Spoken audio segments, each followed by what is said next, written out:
గురువు గారు నమస్కారం. హరే కృష్ణ తల్లి. మన చిలుకూరు బాలాజీ టెంపుల్ దగ్గర రంగరాజన్ స్వామి గారు ఫైట్ చేస్తున్నారు. మసీదుకి స్థలం కేటాయించారు అని ఈ విషయం మీ వరకు వచ్చిందా? వచ్చింది, వారితో ఇందాక కూడా మాట్లాడాం. ఓకే. న్యూస్ 4-5 రోజుల నుంచి చూస్తున్నాం కానీ విషయం ఇవ్వాలి. ఎవరో బిల్డర్ కక్కుత్తి పడడం వల్ల విషయం అలా డైల్యూట్ అయ్యి అలా వెళ్ళింది. అయితే ఇక్కడ గమనించాల్సింది ఏంటంటే 2006లో వైఎస్ రాజశేఖర రెడ్డి ఉన్నప్పుడే అంతకుముందు వారు చెప్పారు, దానికి జీవో ఇవ్వబడింది వాళ్ళ నాన్నగారు ఉన్నప్పుడు. దివ్యక్షేత్రం అంటే ఆ టెంపుల్కి చుట్టుపక్కల దగ్గరలో ఇంకోటి ఏ కట్టడం ఉండకూడదు. అయితే ఇక్కడ జోక్ ఏంటంటే, నేను ఎప్పుడూ చెప్తాను, చాలామంది నన్ను తప్పుగా అర్థం చేసుకునేది ఏంటంటే, ఈయనేదో భగవద్గీత భాగవతం రాముడో కృష్ణుడో చెప్పుకోకుండా ఈయనకి బైబిల్ గొడవ ఎందుకు, ఈయనకి మసీదు గొడవ ఎందుకు, ఈయనకి ముస్లిం గొడవ ఎందుకు, వాళ్ళ మీద పడి ఎడుతాడు, ఏదో ఇలా మాట్లాడతారు కదా.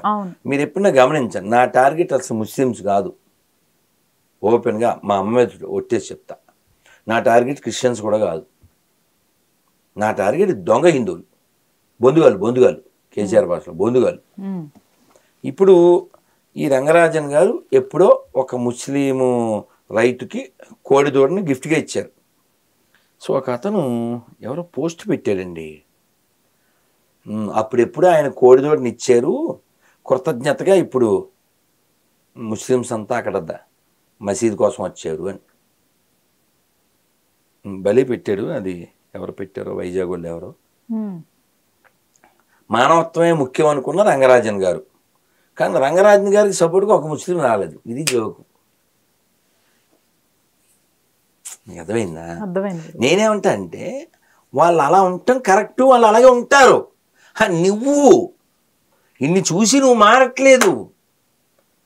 పాకిస్తాన్లో రాముల వారి గుడి చికెన్ షాపు కొట్టు చూడు ఉంది, చికెన్ షాపు. అక్కడ కోళ్ళు పెట్టి ఇంకా దేవుడే ఉండదు కదా, ఇంకా అన్ని నాశనం చేసేస్తున్నారు కదా. సో కాబట్టి ఈ భూమి మీద మారవలసిన వాళ్ళు కేవలం హిందువులు మాత్రమే. ఆలోచించే తీరు మారవలసింది హిందువులు మాత్రమే. ఒక ముస్లింకి పట్టుకెళ్ళి, ఇదిగో మా అమ్మవారి గుళ్ళో ఈ మాంసం జట్కా పద్ధతిలో నైవేద్యం పెట్టాము అని పెట్టండి, రిప్లై ఏంటంటారు? స్వీకరిస్తారా అని అంటే అట్లా రిజెక్ట్ చేస్తారు. సిరాజ్ అని ఒక ఆయన ఉంటాడు, ఆయన చెప్పాడు ముస్లింలు ఖచ్చితంగా అలాల్ చేసిందే తినాలని. అప్రిషియేట్, వెరీ గుడ్, వాళ్ళు ఫాలో అవుతున్నారు. నీకెందుకు అంటున్నా అంటే వాళ్ళకి ముస్లింలకి స్వాభిమానం ఉంది అని కనబడుతుందిగా. నీకు లేదా? నీకు వద్దా? నీకు సిగ్గు శరం, నీకు స్వాభిమానం ఉండక్కర్లేదా? వాళ్ళు ఉమ్ముతారో లేకపోతే ఇంకోటో అది వాళ్ళ సిస్టం. నీకేంటి? నీకెందుకు? నీకేం పని? మొన్న సోను సూద్ మీరు మర్చిపోయారు, ఏదో మర్చిపోయాను అనుకున్నా. వెరీ గుడ్ అమ్మా. కార్లో అడిగారు, మర్చిపోయారు. చాలా వ్యాలిడ్ పాయింట్ ఇది. నిన్న వీడియో వచ్చింది, అద్భుతం అసలు. అది ఎక్కడ ఉందో సంసారంలో.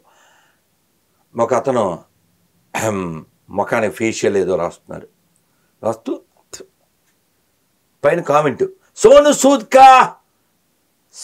సూద్ కా బార్బర్ మిల్ గయా. వెలిగిందా ఎలగలేదా? అమ్మ వెలిగిందా? హిందీలో సోను సూద్ యొక్క బార్బర్ గారు దొరికారు. అతను ఎవరికో ముఖానికి ఏదో రాస్తూ అని రాస్తున్నాడు 2-3 సార్లు. నేనే ఉంటా అంటే అలా ఆ ఉమ్మడం కుమ్మడం, లేకపోతే వాళ్ళ మతం కోసం ముందుకు రావడం, వాళ్ళకున్న గ్రేట్ క్వాలిటీస్ వాళ్ళకి సంబంధించింది. నీకెందుకు అంటున్నా? నీకు విధానం ఏం లేదా? ప్రపంచానికి బట్ట లేనప్పుడు మనం ఇక్కడ పట్టుచీరలు కట్టుకున్నాం. నిర్మాణం అన్న ఆర్కిటెక్చర్ అది మనకు సంబంధించిన విషయం. ఇస్లాంలో క్రైస్తవ ఆర్కిటెక్చర్ ఏముంది కదా? గ్రేట్ కట్టడం. పేసా టవరా వేసా టవరా ఏముంటుంది? ఓకే, ఈ పేసా టవర్ వంగిపోయింది. దాని వయసు కంటే ముందుది బృహదీశ్వరాలయం, చాలా పెద్దది, అలాగే ఉంది. మరి ఎవరిది గొప్ప ఆర్కిటెక్చర్? ఊరికి ఒక శాంపిల్ చెప్పా. మీరు కాంచీపురం వెళ్ళారా? ఎప్పుడైనా వెళ్ళండి. ఓకే. వెళ్ళారా? వెళ్ళండి. అంటే ఇక ఎన్నైనా చెప్పచ్చు. ఉలగనంద పెరుమాలని వామనుడు త్రివిక్రముడు అవుతాడు. అలా అదే ఆ భూమిని ఆకాశాన్ని కొలుస్తారు కదా, ఎంత పెద్ద విగ్రహం. అలా కూర్చుని ఉంటాడు పాండవనాథ పెరుమాలని. చలయసి విక్రమనే బలిమద్భుత వామన పదనక నీర జనిత జన పావన కేశవదూత వామన రూప జయ జగదీశ హరే. కేశవదూత వామన రూప జయ జగదీశ హరే. ప్రళయాప యోధి జలే దుతవానసి వేదం వీతవహిత చరిత్రమఖేదం కేశవదూత మీన శరీర జయ జగదీశ హరే. అసలు అద్భుతమైనటువంటి ఆలయాలు, అద్భుతమైన మూర్తులు. మనం హై హిల్స్ గురించి గొప్పగా మాట్లాడతారా? ఇది ఏదో మొన్న ఇన్వెన్షన్ కాదు. కర్ణాటకలో హలిబేడు అని ఒక ప్లేస్ ఉంది. బేలూరు హలిబేడు. ఆ శిల్పకళ చూడొచ్చు చెన్నకేశ్వర స్వామి గుళ్ళో. అలా చాలా ఉన్నాయి. చాలా ఈ ఆర్కిటెక్చర్ విషయంలో చాలా. అంతెందుకు ఖజురహో అంటారు కదా, అవును, అదేంటి కొండని తొలిచి కట్టిన గుడి. కాబట్టి మనకి నేర్పడం అనే ప్రక్రియ వాళ్ళు తీసుకోకూడదు. సో ఇది కూడా కదిరి కృష్ణ గారి విషయం కూడా అంతే. ఇప్పుడు కదిరి కృష్ణ గారు అంటే కొంతమంది కోపం వచ్చేచ్చు, వాడేంటి అనే. అతను మనవాడే. ఏమండి ఆ మాటకు వస్తే మన వాళ్ళు కాని వాళ్ళు ఎవరు ఈ భూమి మీద? అందరూ అమ్మపాలు దాగిన వాళ్ళేగా. ఏమన్నా రత్నం దగ్గరేటి? ఏదో పుస్తకం వాడి మస్తకాన్ని పాడు చేస్తే అలా పాడైపోతాడు. ఇంజనీరింగ్ చదివినోడు ఏం చేయాలమ్మా? మామూలుగా బిల్డింగ్లు కట్టాలి. మరి ఇంజనీరింగ్ చదివినటువంటి బిల్ నాటిని ఏం చేశాడు? అదేంటిది? ఏదో పుస్తకం మస్తకం పాడైతే అలా చేస్తారు. కాబట్టి ఎవరో చెడ్డవాళ్ళు కాదు. వాళ్ళ నేనేమంటానంటే, ఈ కదిరి కృష్ణ గారికి నేను ఈ బైబిల్లో ఉండేటువంటి కొన్ని పాయింట్స్ పంపించా. ఆయన ఫోన్ ఎత్తట్లేదు కాబట్టి మనం ఏం చేయలేము. అలాగే ఖురాన్లో కొన్ని పాయింట్లు ఉంటాయి చక్కగా. ఇప్పుడు సుప్రభాతాన్ని కామెడీ చేశారు కదా, ఆ కామెడీ బైబిల్ ఖురాన్ మీద కూడా ఆయన చెయ్యాలి.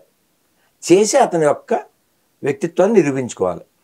వీళ్ళంటే లైవ్లో తీసుకుందామంటే మరి వారు పాపం స్విచ్ ఆఫ్. నిన్న కూడా చేశాం, ఏం చేయగలం? కాబట్టి అది కదిరి కృష్ణ గారికి నేను పబ్లిక్గా విన్నపం చేస్తున్నాను. మీకు బైబిల్ ఎక్కింది, నో డౌటు. ఆ పనికిమాలను ఎక్కితే ఎవడైనా అలా దిగజారుతాడు, అనుమానం లేదు. కలుపుకుని వెళ్ళాలండి. విడగొట్టడం, చెరగొట్టడం ఈ కాన్సెప్ట్తోనేనా జీవితాలు? సంగచ్చధ్వం సంవదధ్వం, ఇది వేదం చెప్తుంది. కలిసి నడుద్దాం, కలిసి చర్చిద్దాం.